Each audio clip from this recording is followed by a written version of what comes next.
Good afternoon, everyone. Thank you all for joining us for this webinar this afternoon. My name is William Price. I am the bond lead and the Housing Infrastructure Bond Program Manager for the Multifamily Division here at Minnesota Housing. And just wanted to welcome you all today for this informational session on the process of how to receive a 4% only housing tax credit award or allocation for bonds issued pursuant to an allocation of state volume cap issued by Minnesota Management and Budget. So thank you all for attending today. So for today's agenda, while Minnesota Housing also offers tax credits competitively through the annual consolidated RFP process, today's focus is on securing 4% tax credits for bonds issued pursuant to an allocation of state volume cap by MMB. We call this shorthand 4% only, which is the focus of today's presentation. Section 42 of the Internal Revenue Code establishes a separate set of procedures to obtain housing tax credits through the issuance of taxes and bonds. Developers need to be aware of Minnesota Housing's Tax Credit Qualified Allocation Plan, or QAP, as Section 42M of the IRC Code provides that in order for a project to receive an allocation or award of tax credits through the issuance of taxes and bonds, the project must satisfy the requirements of the QAP. Developers should also be aware of tax credit sub-allocators and their respective QAPs if a project is in a sub-allocated jurisdiction.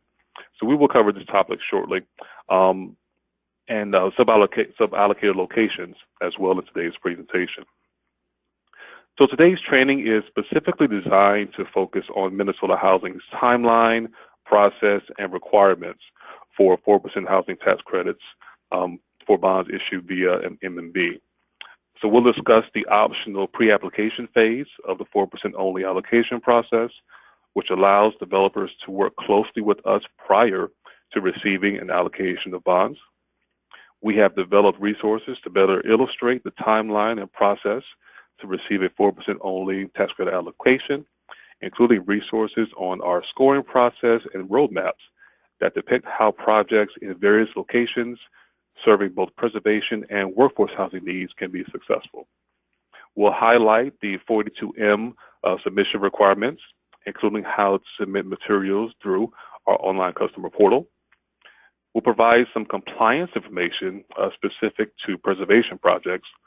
And again, we'll have a question and answer session after the presentation. So again, please feel free to submit your questions anytime during the webinar.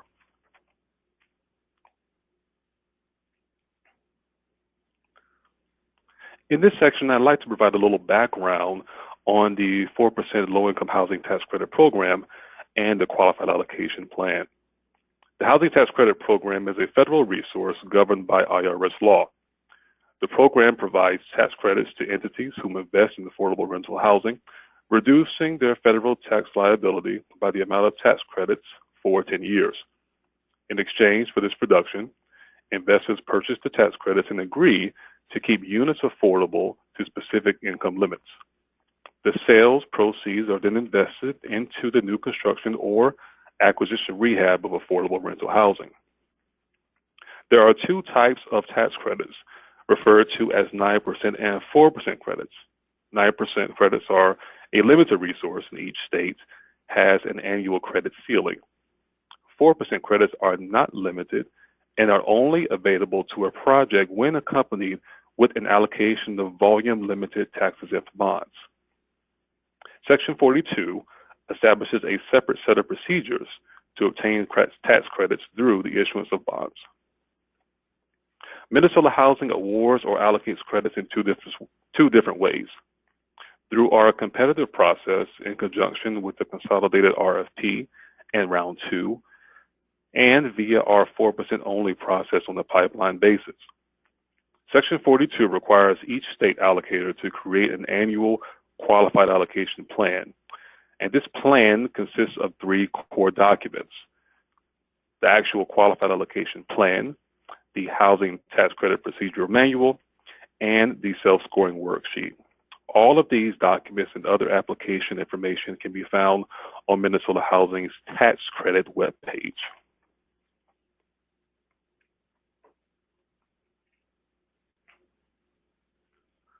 Minnesota is unique from other states in how tax credits are awarded or allocated. Minnesota Housing is the primary allocating agency for tax credits, but we are not the only tax credit allocator. State statute also creates local sub-allocators that issue credits, including the cities of Minneapolis and St. Paul, and Washington and Dakota County. For 4% only developments with an allocation of bonds from MMB, Minnesota Housing's QAP applies to the entire state except for these 4 jurisdictions. Each of the sub-allocators publish their own annual QAP and determine how their credits will be allocated on a competitive 9% and also a 4% basis. So if you are applying to MMB for projects, for bonds on a project within one of these jurisdictions, an application for tax credits must be submitted to that particular jurisdiction, which meets their QAP requirements.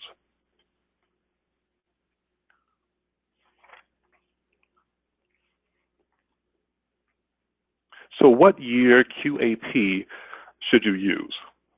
The applicable QAP year will be the year in which the bonds are issued in an amount sufficient to meet the 50% test. For example, for a project that receives an allocation of bonds from MMB in 2020 that meets the project's 50% test, the 2020 QAP will be applicable. So what is the 50% test? As many of you know, this is an eligibility test required by Section 42. And in order for a project to be eligible for 4% tax credits, at least 50% of the aggregate basis plus land costs must be financed with bonds, subject to the private activity bond volume cap limits.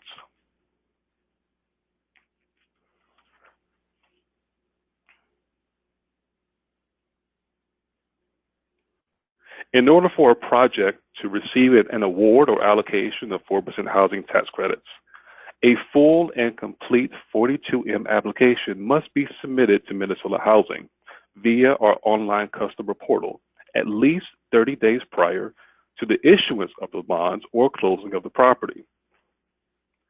This submission includes a thorough checklist of due diligence, which must be reviewed and approved by our underwriting, asset management, supportive housing, and architectural staff.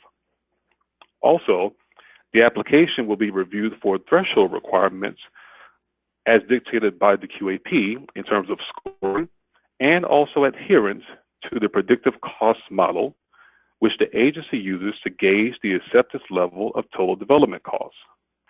This is an aggregate model that we use in terms of determining if a project's total development costs on a per unit basis are within an acceptable range. If per unit costs exceed the model by over 25%, a waiver from the agency board is required.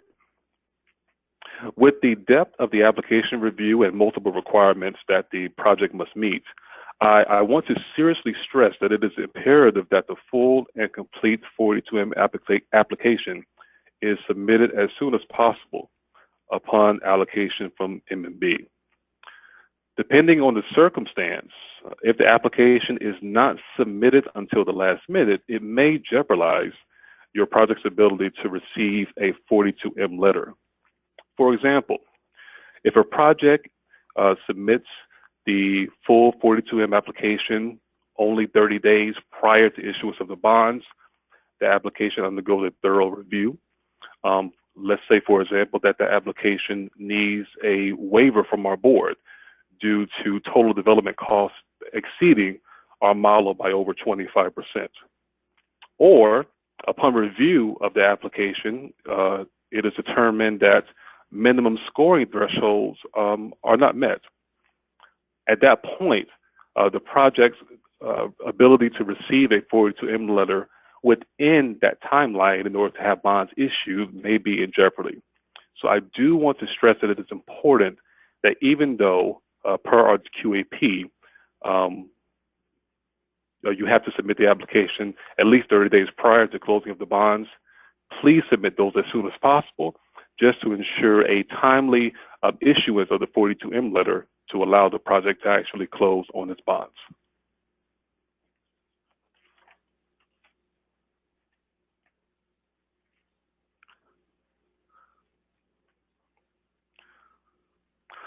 One of the resources we have created to assist you in the 4% only process is the annual timeline. This is available on our website as well. The timeline is meant to be illustrative of the fact that Minnesota Housing is always open for business, and to really give you an idea of when you can submit a pre-application or a full 42M tax credit application. And I'll go into details on both of those shortly. Currently, the optional pre-application process is available, which allows developers to receive an initial scoring determination and an initial predictive cost model determination to ensure project cost reasonableness.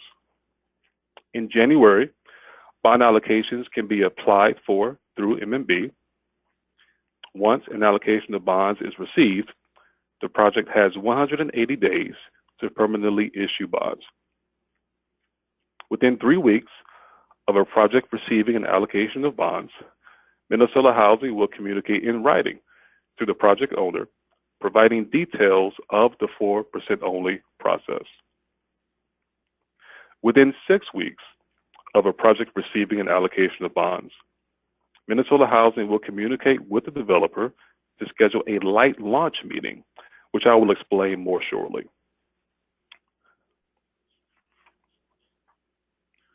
So again, the annual timeline, this is meant to be really general and to really give you an idea of when you are potentially able to submit a pre-application and an 42M full application once you have received bonds from MMB.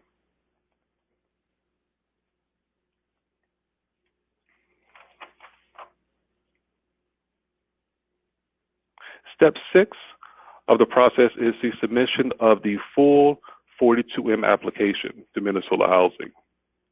This includes the preliminary determination letter from the bond issuer, the 50% test verification letter from a CPA, a preliminary predictive cost model or score determination letter if applicable, application fees, preliminary determination fees, the multifamily workbook, and all other required checklist items. I mentioned previously that the online customer portal, which is our Salesforce-based web application, where you not only submit, you can not only submit documents for review, but can also direct message individuals generally or even about a specific checklist item. And it really has similar functionality to many social media sites.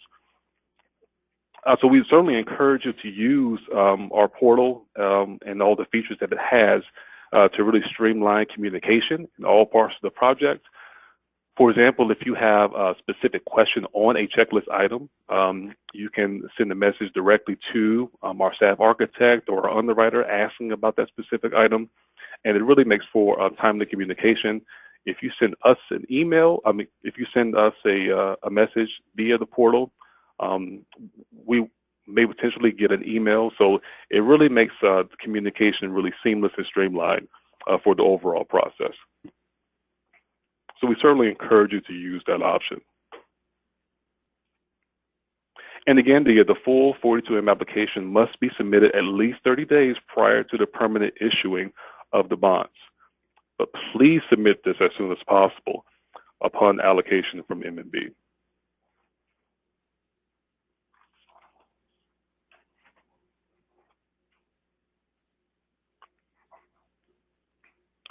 In the next few slides, I would really like to kind of take a step back and really break down those different stages of the process.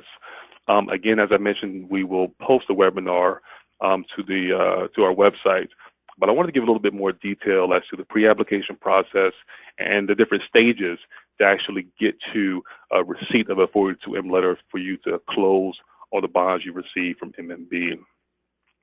So the pre-application process is intended to give developers a sense of where their project is, where the project is falling from a scoring perspective, and with regards to their preliminary predictive model, the predictive cost model that I mentioned earlier. And the process is really designed to give you an idea of where your project is falling from a QAP compliant perspective, even prior to applying the bonds from Minnesota Management and Budget. So with the pre-application, you submit a short list of items in the online portal, and agency staff can provide feedback on whether or not the project is meeting the minimum 40-point scoring requirement in the self-scoring worksheet. As I mentioned, whether the total per unit costs of the development are falling within the predictive cost model. And the project can also receive an initial determination of its adherence to the model at this stage. And again, this is hugely important. If a project is in excess of 25% over that model, that does require a waiver from our board, and our board only meets once a month. So again, it kind of goes back to my initial stressing that it's really prudent for you to submit your applications as soon as possible upon allocation of bonds from MMB, so that one, our staff has sufficient time to communicate with you directly, again, active communication as to where your project is and meeting all of the requirements of the QAP, and also ensuring that we have enough time to issue you your 42M letter for you to close on the bonds. Also, the pre-application stage is a really good point in the process for you to just come in and ask us questions, whether it's program or program requirements or even design standards. We have a lot of processes in place to open up the communication. We want this to be an open process so that you can have all of your questions answered even before going to MMB for an allocation of bonds, so that you have the assurity that upon receiving an allocation, your project is meeting the requirements of our QAP. So again, we strongly encourage developers to take advantage of this pre-application process.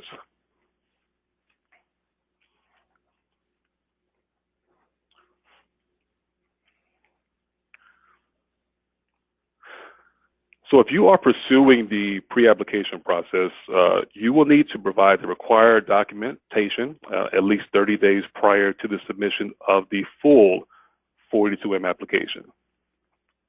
So again, if you plan on submitting both, we want a little bit of time to ensure that we can provide you constructive feedback on that pre-application prior to diving into your full application for the 42M.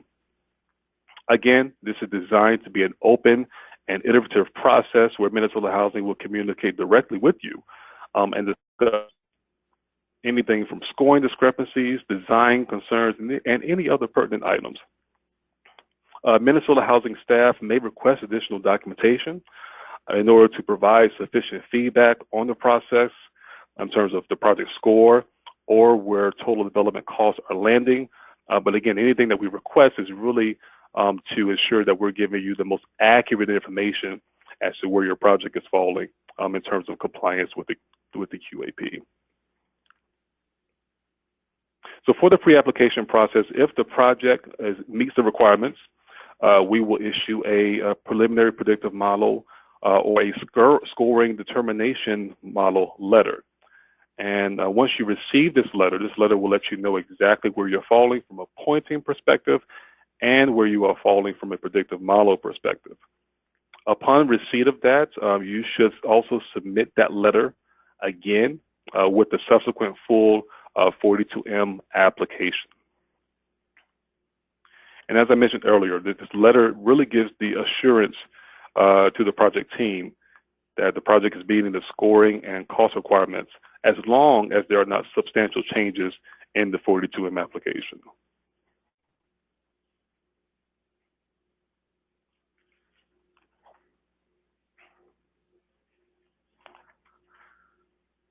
So a few more points on the pre-application. For the preliminary predictive cost model determination, the required submittal documents are the actual determination request form that can be found on our website and our online customer portal, and a fully completed workbook. Those are kind of the initial items that we'll need to see where you're falling within the predictive cost model. As I mentioned previously, our staff may reach out to you and request additional documentation if they have questions. But again, that is all to ensure that you have the most accurate information for your application. For the preliminary scoring determination, the required submittal documents are the workbook, a self-scoring worksheet, which is applicable to the year the bonds are anticipated to be issued, and all scoring backup documentation. So even with the pre-application, we want you to provide backup documentation for all of the scoring. So if you've had a chance to look at the self-scoring worksheet, whether it's verifying tax increment financing under the financial readiness category, or is verifying that your project is meeting the community development initiative, we still want you to provide all of the backup scoring documentation at the pre-application phase so that we can do a thorough review and ensure that your project is meeting the minimum pointing threshold.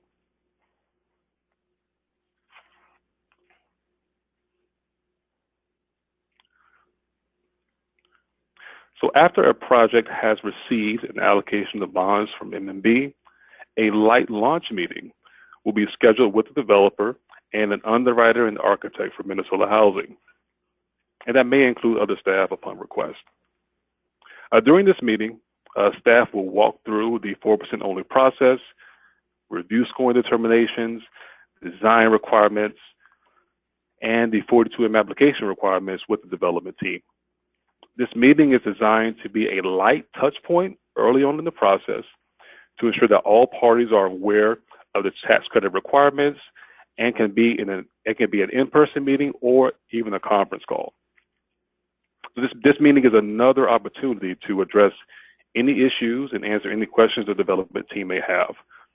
So again, we've built in a couple of different touch points, even well before the application, to ensure that you have all of the information that you need. And again, really to give you assurance that your project will meet the qualifications of the QAP.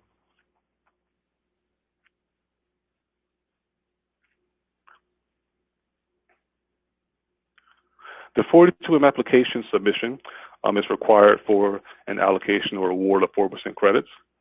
A few of the required items I touched on earlier in discussing the timeline, but just wanted to highlight them again here.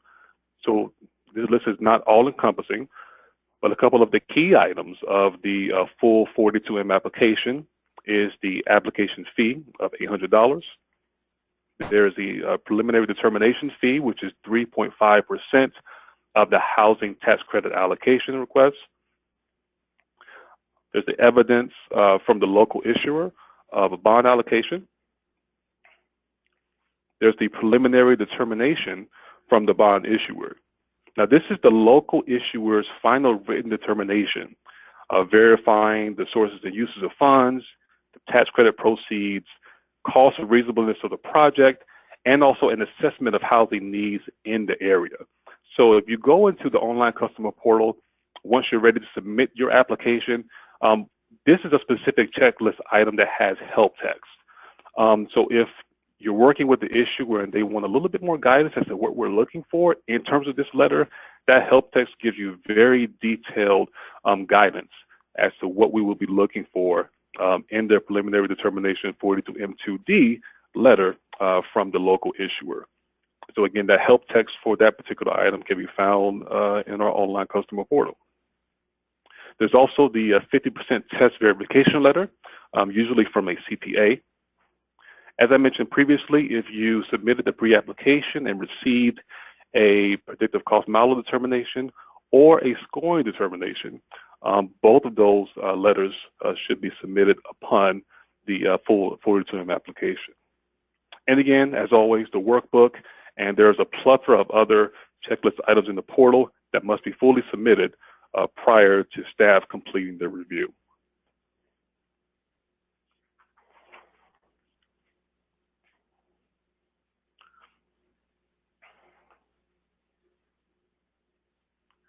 So a new statutory language has changed how 4% only projects meet the strategic priority threshold.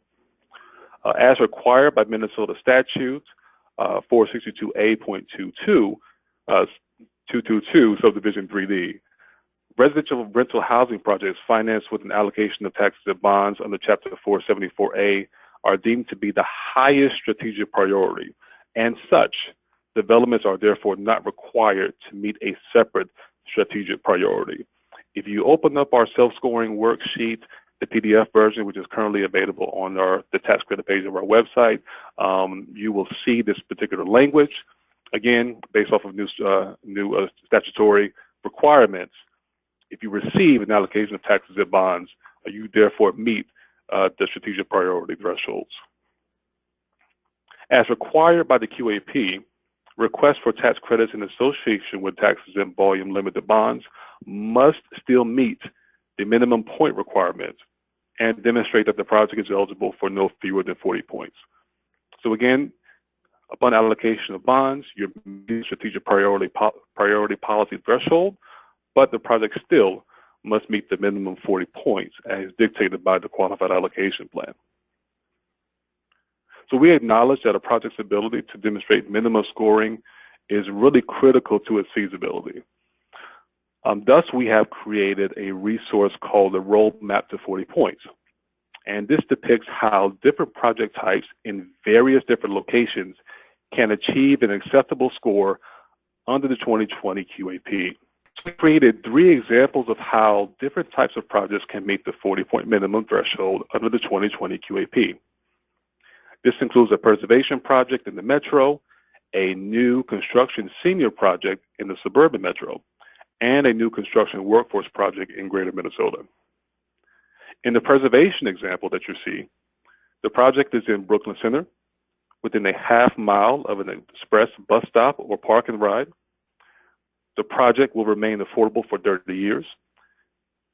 That is not exercise the qualified contract during the term of the LURA. A minority or women-owned business enterprise is included in the development team. For financial readiness, we assume it has some existing debt that the public lender has approved can be assumed by the new owner. It includes interim income as a capital source and has a portion of the developer fee being deferred. It is a smoke-free project and will have high-speed internet. By meeting these selection and scoring criteria, the project will receive 64 points and meet the preservation thresholds. Other potential scoring options for this type of project include cost containment, which is 6 points, up to 10 points available in the other contributions category, or household targeting if there were at least 75% of units with either 2 bedrooms or more.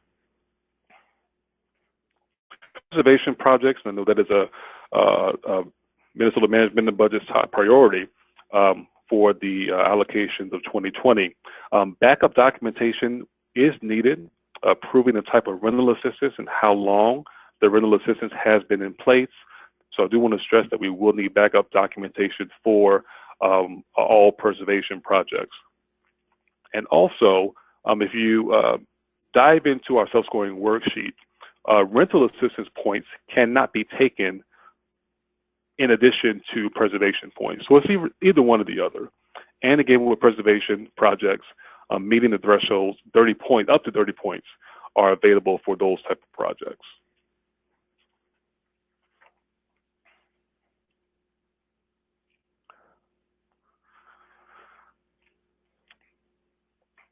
So this example is of a senior project, which is new construction in Woodbury.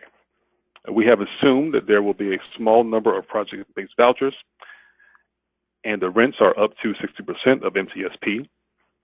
The location is in an economic integration census tract, is proximate to higher performing schools, and within a half mile of a park and ride or express bus stop.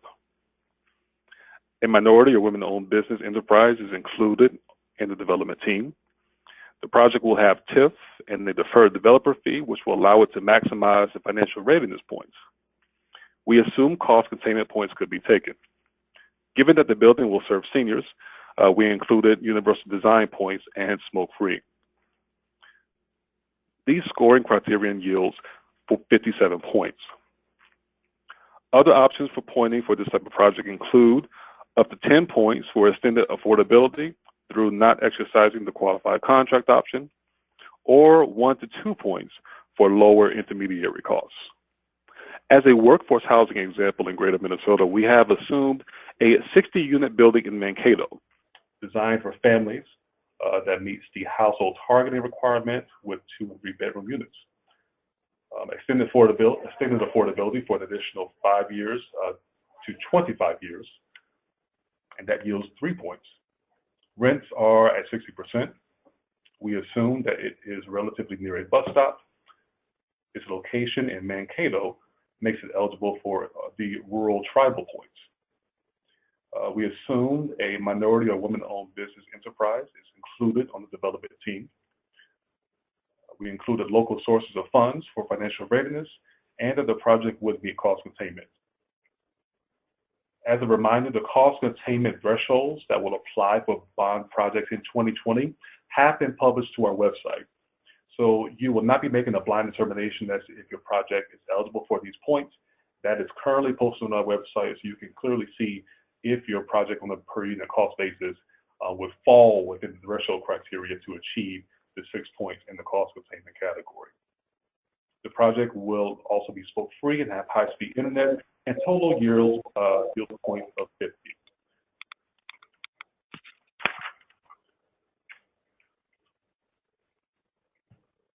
So I also want to take this opportunity to highlight a requirement for preservation projects, which is stipulated by Statute 474A.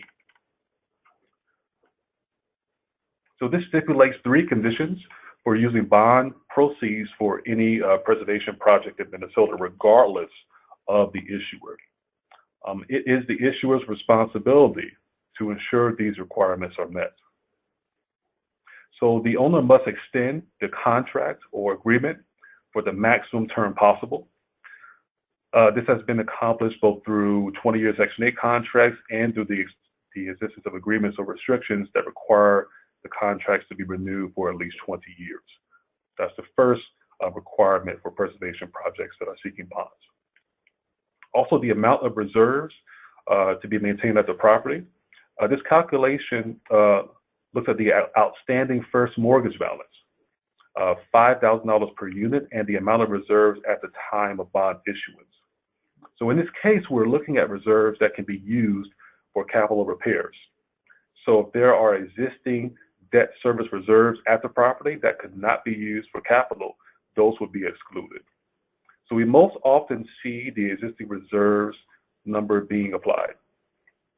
The key to this requirement is that the amount must be maintained at the time of bond issuance.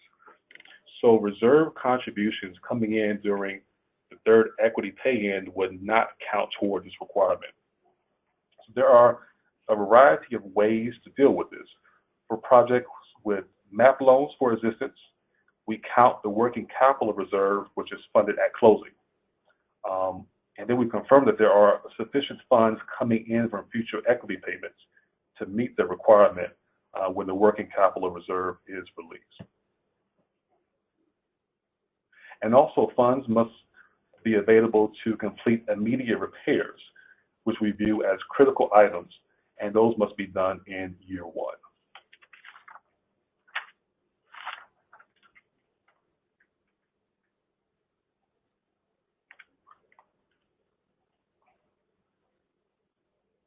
So I just wanted to reinforce these requirements for 474A. And specifically, what will be required of you to submit to verify your compliance with the statutory language. So there are really 3 core documents of this review that I will complete. So the first is an owner compliance statement. So upon request, I can send this compliance statement to you where you're kind of nearing the point where you're ready to issue bonds. But this is a specific document that I'm working on that will be available on our website in the future.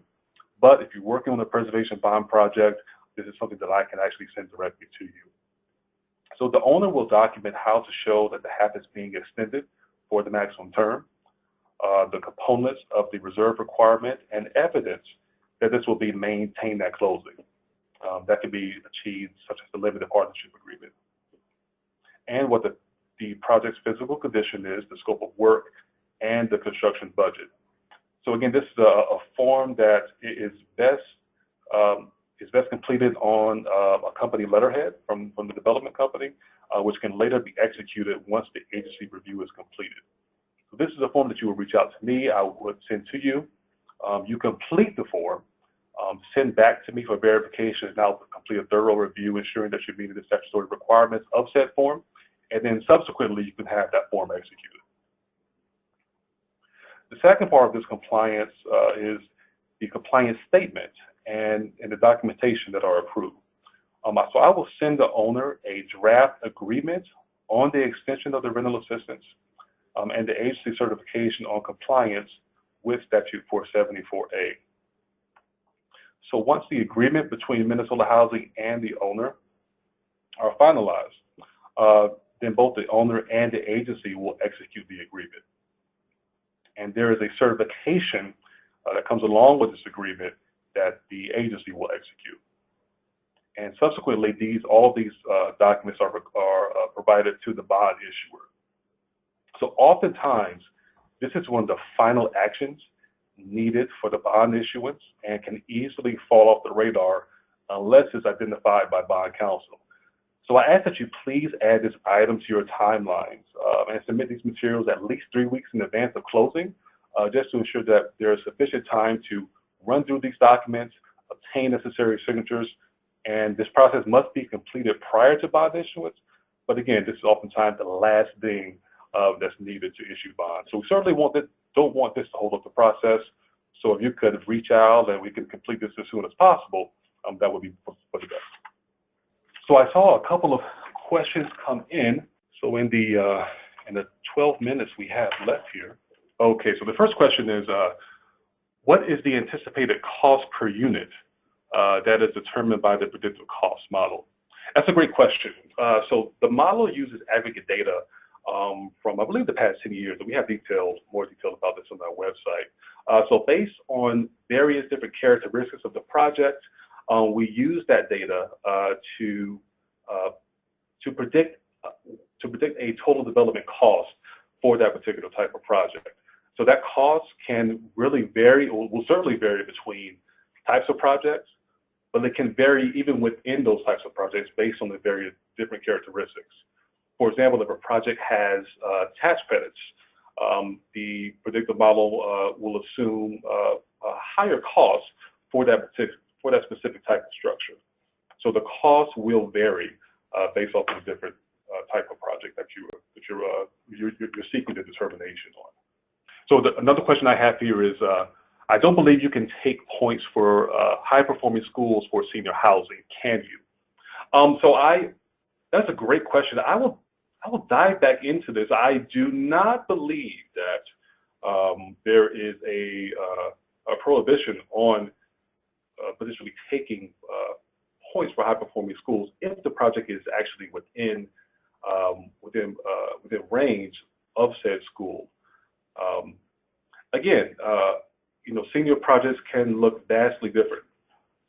Projects can usually have 1 to 2 bedrooms. It's certainly possible that the senior living there could have a school-age child or teenager living with them as well. So I do not believe that there is a prohibition with that. And certainly if that's not noted in the self-scoring worksheet, we certainly wouldn't want to penalize that project if it is actually proximate to a higher performing school, because again, senior projects can look vastly different, and there is certainly the potential that a school-age child could be living with a senior in that project. Okay, so another question we have here is, will there be a webinar that highlights the requirements for the bond application? For example, will there be a webinar about how the housing infrastructure bonds? This was more for a post-bond allocation. So in terms of the bond allocation, applications and housing infrastructure bonds, I know we are planning on having a technical assistance kickoff. I know many of you on the call attended that last year. I believe we're going to have that in February. So we're certainly going to dive into much more information about housing infrastructure bonds and bond applications. Again, that is a competitive round a process. Those funds are available through our annual RFP. So not included in the 4% only realm that we're focusing on today. But we certainly will be bringing more information to the forefront about housing infrastructure bonds, the bond application process for next year's RFP. I just want to extend a thank you to everyone who attended this webinar session.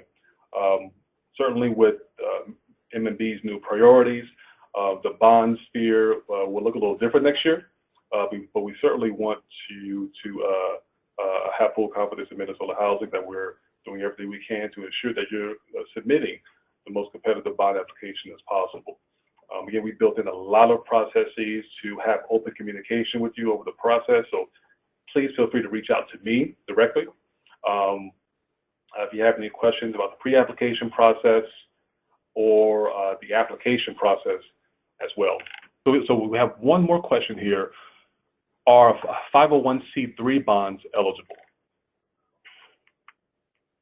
So 501c3 bonds, I believe it's, you're really kind of getting at housing infrastructure bonds in terms of our ability to use bonding authority from state appropriations and issue that as volume cap housing infrastructure bonds, or 501c3 or government only housing infrastructure bonds. So there is a housing infrastructure bond page on our website that includes our guide, term sheet, and really gives you a lot of detail about that process. But for the 4% only, these are specifically volume cap bonds from M&B and Minnesota Housing using those bonds to issue 4% credits. So if you would like more information on 501c3 bonds, certainly feel free to look at the housing infrastructure bond page. And any further questions that you have, feel free to reach out to me directly. Okay, folks, so there's my contact information. Again, any questions that you have going into next year's bonding allocation around the M&B, feel free to reach out to me. Again, we're here for you to ensure that you submit the best application possible and that you're able to close on your project in a timely fashion. Again, thank you everyone for attending today's webinar. Again, this will be on our website, the slides, and also the recording of the webinar. So again, any questions that you have, feel free to reach out. Thank you all very much, and have a great afternoon.